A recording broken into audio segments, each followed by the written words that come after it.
parler d'une histoire incroyable. Oh, il crie à la 4ème seconde de la vidéo. Oh, Squeezie, c'est chiant, il est comme avant, il est hyper actif. C'est toi. Les amis, aujourd'hui on va parler d'une une histoire qui fait pas peur. Un peu, mais pas comme la dernière fois le Dear David. D'ailleurs, c'est ce nouveau format de vidéo vous avez trop plu quand je décortique un peu un thread et que je l'illustre au montage, un thread, je sais toujours pas comment on dit. Allez, on élucide ce mystère. Thread. Je suis tombé sur un autre Thread. d'un certain Manuel Bartual. Il a fait son thread en espagnol, mais heureusement pour nous, quelqu'un a traduit tout le thread en anglais. Et heureusement pour vous, quelqu'un ici va traduire pour vous en français. Lancez-moi des fleurs, allez-y. Oh oui. Cette fois, c'est pas une histoire d'enfant mort qui revient en mode esprit qui hante ton appartement. Non, c'est pas comme la dernière fois. Là, ça parle d'autre chose, c'est une autre thématique. Ça fait flipper, mais c'est pas pareil. Donc normalement, vous pourrez dormir cette nuit. La bonne nouvelle. Alors, l'été dernier, en août 2017, Manuel Bartual décide de partir en vacances quelques jours dans un hôtel. Juste à côté de la plage, tout était magnifique. Il a même mis une petite photo de l'endroit où il passait ses vacances, c'est merveilleux, c'est tout ce qu'on aime et bientôt vous y serez peut-être. En tout cas, je vous le souhaite. Il était tranquillement en train de lire sur la terrasse de sa chambre d'hôtel lorsque d'un coup, sa porte de chambre s'ouvre et quelqu'un rentre. Inutile de préciser que Manuel était en vacances seul. Pour décompresser un petit peu de la vie, il était solo. Alors il se dit putain, c'est sûrement quelqu'un du room service ou qui veut changer les draps ou quoi, et j'ai oublié de mettre le truc ne pas déranger, bon c'est ma faute. Mais pas du tout, en allant dans sa chambre, il découvre un homme fin et grand qui arpente la pièce.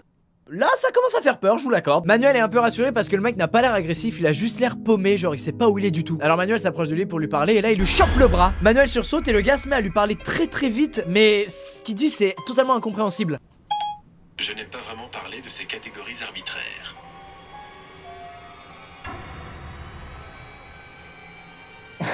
Oh j'étais bien là. Oh j'ai peur d'un coup, fils de pute de Siri qui s'active tout seul. Au début Manuel pensait qu'il parlait dans une autre langue, mais petit à petit il se met à reconnaître des mots et en fait c'est juste que le gars ne parlait pas avec les mots dans le bon ordre. On aurait dit qu'il zappait un mot sur deux et qu'il mixait des phrases, c'était très bizarre sa manière de parler. Le mec regarde derrière lui et puis part et Manu réalise que le gars il avait une carte de chambre d'hôtel, donc probablement une carte qui pouvait ouvrir la chambre de Manu. Ce qui est terrifiant. T'as vraiment pas envie que des inconnus aient une carte qui ouvre ta chambre d'hôtel quand t'es à l'hôtel, on est d'accord. Là Manu a un réflexe très humain, il verrouille sa porte, il se pose sur le canapé en mode putain qu'est-ce qui vient de m'arriver, tu sais c'est choquant quand ça t'arrive un truc comme ça. Et il fonce à l'accueil de l'hôtel pour dire putain il y a un mec qui a accès à ma chambre. C'est quoi ce bordel? Il leur dit qu'à son avis c'est probablement l'ancien locataire de cette chambre là et qu'ils ont oublié de rendre inefficace sa carte. Tu sais, c'est un système magnétique que tu pilotes par ordinateur. Que tu pilotes. Je suis vieux, c'est bon, c'est officiel. L'hôtel ça leur paraît bizarre quand même, c'est pas un truc que t'oublies, c'est limite le premier truc que tu fais quand quelqu'un fait le check-out en partant de l'hôtel. Alors il se met à décrire l'homme, il lui dit voilà il est grand, il est fin, il a des cheveux courts. Et la meuf de l'accueil dit à Manu de regarder derrière lui parce que le mec était juste là en fait. Donc tout le monde fait un petit rire nerveux et réinitialise les cartes comme ça, il y a que la chambre de Manu qui ouvre la chambre de Manu et c'est très bien comme ça. Et l'histoire finit bien. Pour le moment on est bien. On est bien, je vous dis vous allez dormir cette nuit, faites-moi confiance. Manu nous dit aussi qu'il y a un deuxième truc bizarre qui lui est arrivé dans la journée, il a perdu un t-shirt. Voilà, ça le fait chier. Il nous met une petite photo du t-shirt. C'est pas si terrible qu'il ait perdu vu le t-shirt, mais ça c'est les goûts vestimentaires, c'est autre chose. C'est l'après-midi, Manu descend pour manger et là, il voit le fameux mec qui était entré dans sa chambre à quelques tables de lui au réfectoire. Au réfectoire. Au self. Je suis bloqué au lycée, c'est fou. Pour que ce soit bien compréhensible et plus simple à raconter, on va l'appeler Martin, cet homme. En passant devant Martin, Martin le salue et s'excuse devant lui, et cette fois il parle clairement, avec chaque mot parfaitement dans l'ordre, contrairement à dans la chambre. En gros, il s'excuse d'être allé dans la mauvaise chambre, il s'est trompé, il est dans une autre chambre et ça lui fait chier d'avoir fait peur à notre ami Manu. Donc il s'excuse. C'est un homme gentil. Et le mec il arrête pas de dire à Manu t'inquiète tout va bien avec un petit sourire bizarre sur son visage. Il en fait des caisses le gars et ce petit sourire ça met vraiment mal à l'aise Manu. Il avait limite plus peur à ce moment là que quand le mec est rentré dans sa chambre. Manu prend ses couilles à deux mains et prend une photo de lui de loin et le gars ressemble à ça. Ouais là y'a rien qui fait peur, c'est un mec quoi. C'est vraiment un mec qui a les cheveux courts et qui est en vacances. Manu il passe la matinée sur la plage et en rentrant dans sa chambre il trouve par terre un petit crayon de papier qui apparemment est un peu usé, c'est-à-dire qu'on a écrit avec. Alors il se dit que c'est sûrement quelqu'un de l'hôtel qui est venu changer les draps et qui a fait tomber ça sans faire exprès. Mais après ce qui s'est passé la veille avec notre ami Martin, il se chie un peu dessus Manu. Manu décide alors d'aller marcher et il donne pas de nouvelles avant le soir où il nous dit qu'il marchait sur la plage et qu'il a décidé d'aller sur un ponton où il y a toujours plein de gens qui prennent des photos. Il décide d'aller au bout du ponton et en regardant derrière lui, qu'est-ce qu'il voit? Des gens parmi lesquels se trouve Martin. On voit pas clairement à cause du contre-jour, mais Manu nous dit qu'il est certain que c'était Martin avec un autre homme qui était en train de l'observer.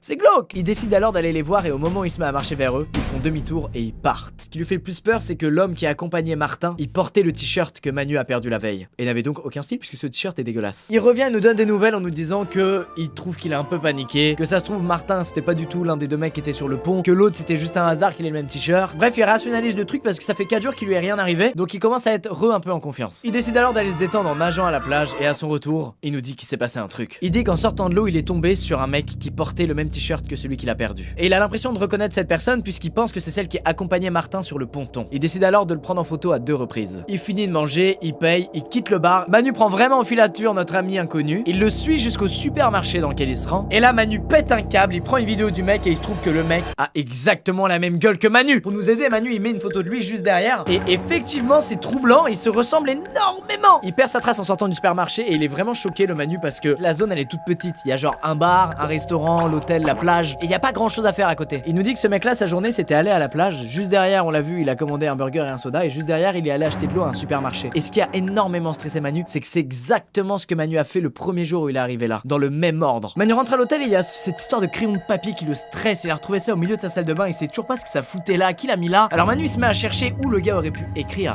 Et il trouve.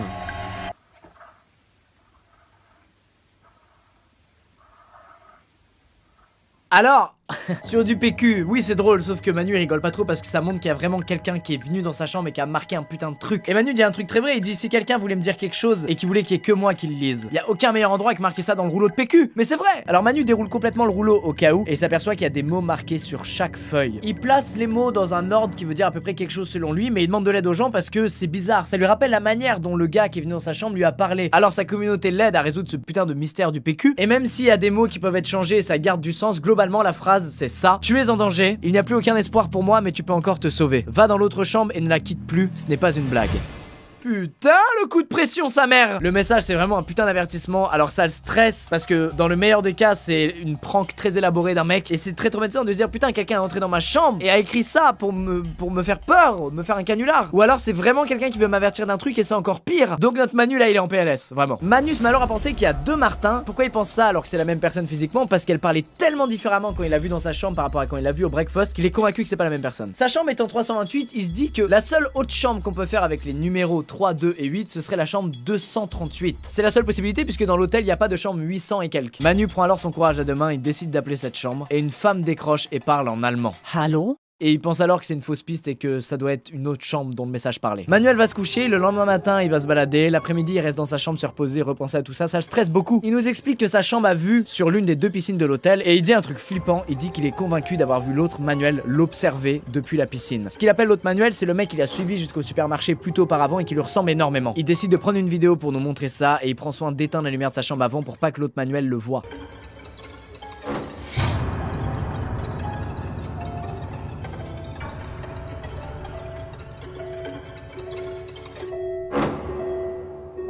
Oh, c'est flippant! Manu se précipite sur son téléphone et décide d'appeler l'accueil de l'hôtel pour les prévenir qu'il y a un mec qui l'espionne depuis la piscine et que ça l'inquiète beaucoup. Après avoir passé le coup de fil, il retourne à sa fenêtre et là, l'autre Manu a disparu. Il est plus devant la piscine. Et quelques minutes plus tard, l'accueil de l'hôtel le rappelle. Il lui explique qu'ils ont envoyé quelqu'un pour aller voir et qu'il y avait personne à côté de la piscine et qu'il a sûrement fait erreur. Manu là, il est révolté et décide d'aller leur montrer la vidéo qu'il a prise pour leur prouver qu'il y avait bien quelqu'un devant la piscine et que c'est flippant et que c'est pas normal. Malheureusement pour lui, ça inquiète pas les mecs de l'accueil qui lui disent que c'est sûrement le mec qui s'occupe de la piscine ou quelqu'un de l'hôtel qui juste se baladait. Bref, ils le prennent pas du tout au sérieux et Manu ça le rend ouf. À partir de là, il y a pas de retour en arrière possible pour Manu. Peu importe si c'est une blague ou si c'est réel, il a juste envie de comprendre ce qui se passe, de comprendre ce qui lui arrive, ça le rend dingue. Et c'est normal. Et nous-mêmes si on était victimes de trucs comme ça, on aurait envie d'élucider le mystère parce que ça rend ouf. Son hôtel se trouve à une extrémité de la route. Manu a marché jusqu'au bout de cette route et à l'extrémité de la route se trouve un hôtel très similaire au sien qu'il prend en photo aussi et effectivement, c'est carrément la même chose mais à l'envers. C'est comme si chaque hôtel était le reflet de l'autre. On se croirait dans Stranger Things, bordel. En arrivant à l'accueil de l'hôtel, il tombe sur une femme qui lui parle un petit peu de la même manière dont Martin lui parlait dans le réfectoire. Manu lui demande alors si elle est au courant de l'existence de l'hôtel qui est très similaire au sien de l'autre côté de la route et si c'est une chaîne, si les hôtels sont reliés en fait. La meuf esquive vraiment le sujet et elle lui dit juste t'en fais pas, tout va bien, zen, on est en vacances. Manu ça le fait flipper et il décide de rentrer à son hôtel et de demander à l'accueil s'ils sont au courant qu'il y a un autre hôtel de l'autre côté de la route avec une meuf qui est un peu bizarre à l'accueil. Les gens de l'accueil lui répondent qu'ils ont aucune idée de la possible existence d'un autre hôtel qui ressemble en plus à celui-là de l'autre côté de la route. Là Manu il se dit attends c'est à 3 km, il devrait totalement savoir s'il y a un autre hôtel. Alors il monte dans sa chambre, il réfléchit et là il se dit putain mais si le message qui me dit d'aller dans l'autre chambre et d'y rester parlait de la chambre 328 de cet autre hôtel de l'autre côté de la route. Il a une sorte de déclic le Manu. Il se pose au bar de son hôtel et réfléchit et il se dit qu'il va juste y aller tranquillement, toquer, attendre que quelqu'un réponde et demander des explications à cette personne sur ce qui est en train de lui arriver. Il y va en tremblant, il appréhende vraiment ce qui va se passer. Il arrive devant l'hôtel et il décide de rentrer. Il passe l'accueil et il se rend compte que tout est exactement exactement comme dans son hôtel à lui, sauf que tout est inversé. Par exemple, pour rejoindre les chambres, il faut forcément passer devant la piscine. Et là, la piscine est sur sa gauche quand il passe devant. Alors que dans son hôtel à lui, elle est sur sa droite. Il prend l'ascenseur, il arrive à l'étage et il nous dit que normalement, pour aller à sa chambre, il prend à gauche. Sauf que là, à gauche, c'est un cul-de-sac et il doit aller à droite. Tout est inversé par rapport à son hôtel et il se dit putain, qu'est-ce qui se passe ici, bordel. Ce soir-là, Manu, il publie une dernière vidéo de quand il s'approche de la chambre 328 de cet autre hôtel. Et ce qui se passe est très bizarre.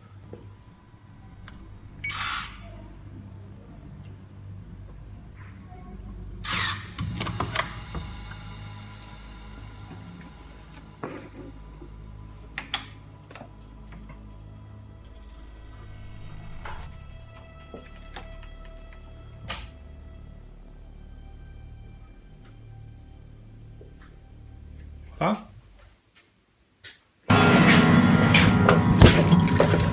Mais mec, il est où le moment où t'as toqué, où t'as attendu quelqu'un ouvre? T'as complètement paniqué là. 1 heure plus tard, Manu est de retour à son hôtel et il nous dit bon, je vais vous expliquer ce qui s'est passé. Oui, je sais, j'ai pété un câble en arrivant devant la chambre, je sais pas ce que j'ai foutu, mais j'ai juste testé la carte, j'avais une obsession avec ça et ça a marché, la porte s'est ouverte, alors il est rentré dans l'appart. Il nous explique que au moment où la vidéo coupe, il s'est avancé et il tombe face à l'autre Manuel, le mec qui lui ressemble comme 2 gouttes d'eau. L'autre Manuel le regarde d'un air énervé, commence à avancer vers le vrai Manuel et le vrai Manuel part en courant parce qu'il se chie dessus ses grands morts. Là, il réalise que c'est chaud, que ça va trop loin, il change.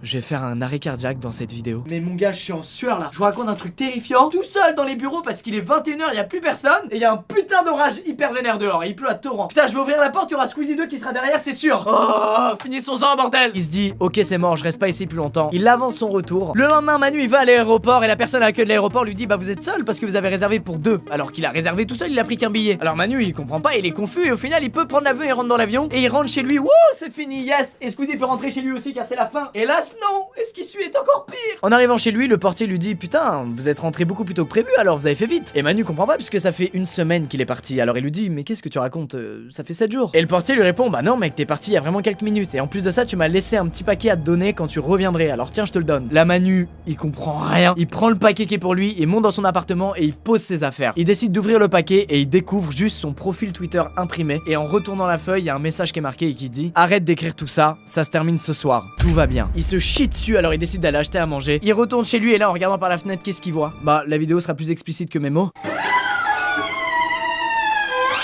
Manu le faux qui le fixe. Oui, je l'ai appelé Manu le faux parce que c'est le faux Manu. Là, Manu, il va voir la police, il leur explique, il leur montre la vidéo du mec qui le fixe par la fenêtre. Il leur montre aussi les vidéos qu'il a prises à l'hôtel. Il dit regardez, il y a un mec qui me suit, il me ressemble comme 2 gouttes d'eau, ça va pas, on dirait mon putain de clone, c'est flippant. La police le regarde bizarre, le croit pas du tout. Alors il décide de rentrer chez lui. En rentrant chez lui, sa poignée, elle a changé. C'est une porte qui s'ouvre avec une clé et Manu il dit putain, j'ai le souvenir de l'ouvrir avec une carte d'hôtel, mais c'est impossible parce qu'avant d'aller voir les policiers, j'étais chez moi et en rentrant chez moi, j'ai dû ouvrir la porte, mais j'ai pas la carte de l'hôtel, elle est restée à l'hôtel là-bas en vacances. Alors comment j'ai fait pour l'ouvrir en rentrant la première fois? Il commence à péter un câble con de Manu, putain. Il se décide à retourner à l'hôtel en vacances parce qu'il se dit qu'il va rien résoudre chez lui et que le truc le suit et il en peut plus. Alors il réserve un vol le lendemain pour repartir à cet autre hôtel. Et en voulant partir, il arrive plus à trouver sa porte d'entrée. Il se met à chercher sa porte d'entrée chez lui, il la trouve plus, il peut plus sortir de là. Et il ressent un truc bizarre, c'est comme si tout était plus grand mais plus petit à la fois. C'est le même endroit mais tout n'est plus au même endroit par rapport à avant. D'un coup, il trouve enfin une fenêtre, il regarde par la fenêtre et il voit la piscine de l'hôtel. Alors qu'il est chez lui, il est rentré chez lui. Il décide de tweeter une photo de ça pour nous prouver qu'il y a un truc qui va pas. Sauf que sur la photo,